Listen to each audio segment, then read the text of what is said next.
everywhere you look, that's all you observe. You observe predators and prey and animals eating vegetables, and that's it. And I think that this concept of overcoming adversity is it's so human. It's so a part of what we are that I want to bring it back to you, because one of the things that I've been considering is that I've said this many times, and I just had a conversation with my good friend Steve Ranella the other day where he brought it up independently. He said, I think Jordan Peterson is the most misunderstood and misinterpreted guy in the world. He's like, people are always like, not just misinterpreting, but misstating what you believe in, misstating what you say. This opposition to you, this, I mean, like we were talking about this GQ interview, which I thought was, I thought that woman was far more intelligent than and her approach was far better and far more reasoned and well thought out than some of the other attacks on you before. So they're bringing in the varsity level players is what I'm saying. It's like, but I think this is important. I think this is part of what forges this message is that you are, and and this is one of the things that Eric Weinstein and I had said about you, is that you're essentially the Hoist Gracie of the intellectual dark web. If you don't know what that means, is the early days of the UFC, no one knew what the best martial art was. And the idea was like there was all these martial arts that are running around independently, and they were all claiming that they had the best technique, and let's see what happens. And Hoist Gracie was the one who represented jiu-jitsu and went out there and beat all these people with superior technique and superior strategy. South American? Yes, he's from Brazil. Brazil, yeah, okay. I know about him, yeah. And he launched this and his family launched this Brazilian jiu-jitsu empire that has since taken over the world of martial arts. But you are the one who's consistently engaging in these people. You're the one who's involved in these Vale Tudo events where you're debating these people who are coming at you hostile with notes.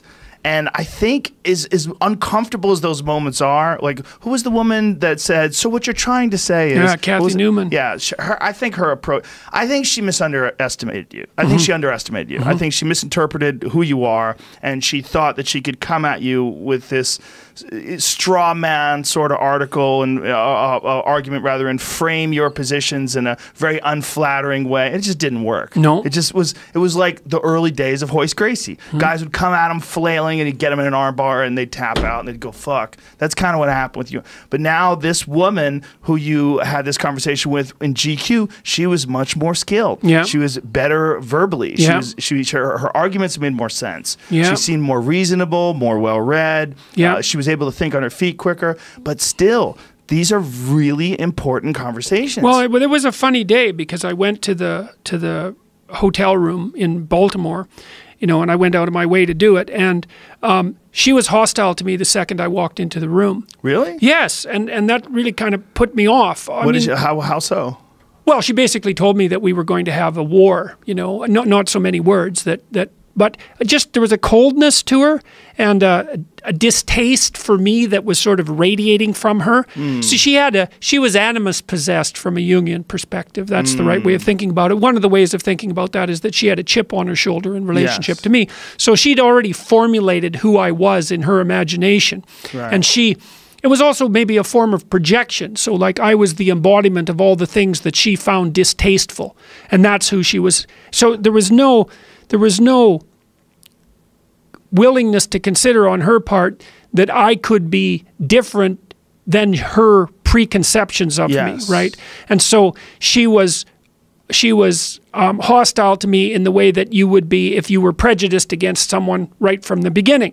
And so by the time it was uncomfortable in the room, and by the time and there was a photo shoot, and so by the time the conversation started, I was more impatient than I would normally be, because one of the things that I do expect from journalists, and Kathy Newman was like this, by the way, and so have some of the other people that have gone after me, at least they had the professionalism to be civil before the interview started. Right. You know, like because there's a certain amount of politeness, I would say, that not that I'm owed, but that someone you're interviewing is owed if they come out of their way to go talk to you. It's just human decency. Yes. There's no real conflict, right? Until you have this conflict, it's just hello. Nice to meet you. Yeah, thank you for coming. Two human beings interacting with each other. Yes, yes, Yeah. on relatively Socially, professional, yes. well, even just professional, right? Right. Even just professional grounds. It's Yes. like, well, we're both here to do a job, and I've agreed to come, but no, there was palpable enmity in the air right to begin with, and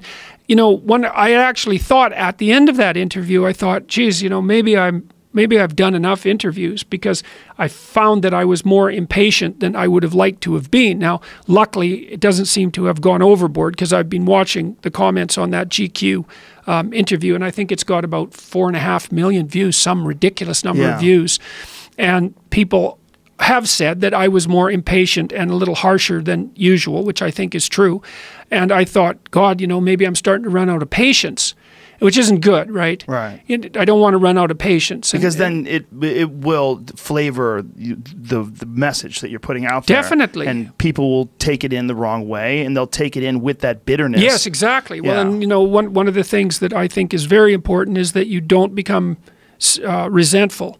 Like, Yeah. and you know, when I'm on this tour, for example, like, there's no resentment for me, because you might think, well, this is a lot of work, and I've been running around like mad, and you know, it takes a lot of organization, and it's quite demanding, and all of that, and that's all true, and that none of that is a complaint. And I decided with Tammy right at the beginning that, well, first of all, that this was going to be work and not a vacation, because we're not stupid. We know you can't have everything at the same time if you have any sense. You're lucky if you get some things that are good at once, you know. So we're very grateful to have that opportunity, and that I was going to continue to do this as long as I was thrilled to be in front of the audience, and then when I meet people afterwards, that I'm not looking at the end of the line to see when the night ends, you know, because I want to be sure that every single person that comes to meet me, I'm, you know, present for. Absolutely, because I am actually quite taken aback and thrilled, I guess is the right word. Grateful. Gratitude, that's better. yes. That they're there. It's like, Yeah. God, man, some of these people, you know, like they're coming from all over the place. You know, people fly in from Australia into Europe. They've flown. Lots of Eastern Europeans came to England. Like, they're making huge treks. There was guys who came from like they took them like 12 hours to get through Russia to come to Finland to watch the talk there. You know, and then not just a few people like that. People are really going way the hell out of their way. You know, and then they line up, and it's not inexpensive, because these venues are expensive and all of that. And I'm doing, and it's the same with the damn interviews. It's like, I'm doing my best to not take any of this for granted and not get annoyed about it. And that goes for the conflict too. It's like, well, you know, I've tried to have my agent screen out maybe the more egregious interviews, you know, the ones that would just be nothing but combat, because I find them quite stressful, though I wouldn't say I'm hiding from them. But you don't know, to begin with, how an interview is going to go, and I could just say, well, I'm done having interviews for a while.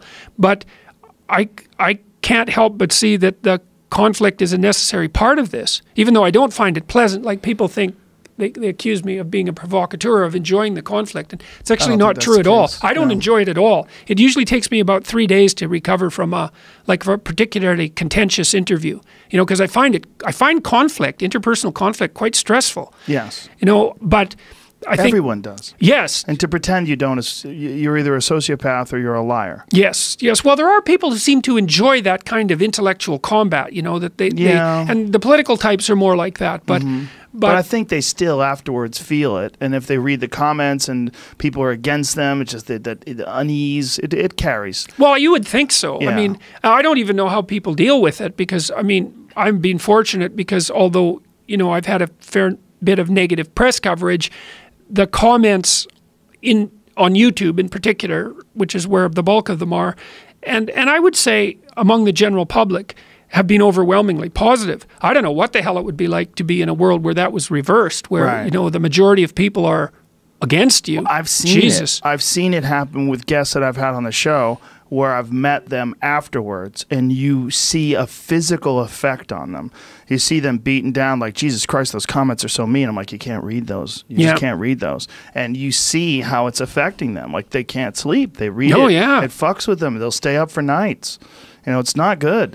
It's you're taking in all of these opinions of hundreds, if not thousands, of people that you don't even know. You don't know if they're coming from a healthy place, and most of those opinions, they would not express it that way if they were talking to you. Even if they could get the same message across, like, I think you were ignorant to these facts. I think you're biased in your perceptions. Even if they had an opinion that was unflattering, the way that to express it to you, they'd be considerate about you and your feelings as a human being. And if they weren't, you wouldn't take into consideration what they're saying, because, like, this guy's just an asshole. Yeah, right. But when you just see it in type, we just see print. It just doesn't. It could be a smart person. It could be a psycho. It could be a fool. It could be anything. Well, it's also funny too, because the negative comments that are part of social media seem to be just as potent as negative comments in real life, but the positive comments don't seem to be as positive as the positive comments in real life. Yes. Like, and